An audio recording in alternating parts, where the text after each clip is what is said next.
மாதம்பட்டி ரங்கராஜோட வைஃப்ங்கிற வார்த்தையே தவறு இல்ல.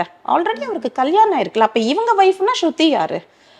அவங்க இது குழந்தைன்னா அவங்க யாரு? அந்த குழந்தைங்க. அப்ப அது அக்செப்ட் பண்ண முடியாதுல்ல.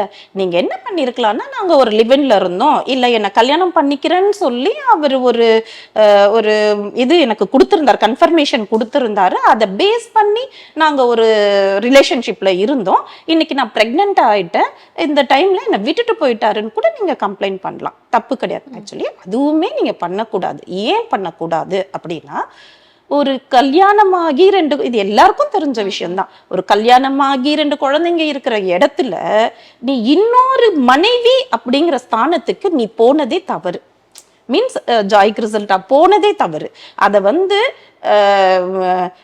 ஒரு பொண்ணு அவங்க 2 பேரும் செப்பரேட் ஆகுற வரைக்கும் நீங்க வெயிட் பண்ணி இருந்திருக்கணும். அவங்களே சொல்றாங்க. எதுக்கு நிறைய பிரஸ் மீட்ல எல்லாம் கேட்கும்போது அவங்களே சொல்றாங்க, இல்லங்க அவர் வந்து ஜுடிஷியல் செப்பரேஷன்ல இருந்தேன்னு சொன்னாருன்னு. ஜுடிஷியல் செப்பரேஷன்ல தானே இருந்தேன்னு சொன்னாரு. டிவோர்ஸ் பண்ணிட்டேன்னு சொல்லல. இதுக்கும் அதுக்கும் டிஃபரன்ஸ் இருக்குல்ல. அப்படி இருக்கும்போது ஒரு ப்ராப்பரா டிவோர்ஸ் பண்றதுக்கு முன்னாடி நீங்க எப்படி கல்யாணம் பண்ணுவீங்க? நீங்க எப்படி ஒரு குழந்தைக்கு அம்மாவாகுவீங்க, அப்பாவாவீங்க? இப்ப அவர் விட்டுட்டு போயிட்டாரு, நீங்க இதை எப்படி பப்ளிக்கு கொண்டு வந்து சொல்லுவீங்க? இது தவறான கருத்து இல்லையா?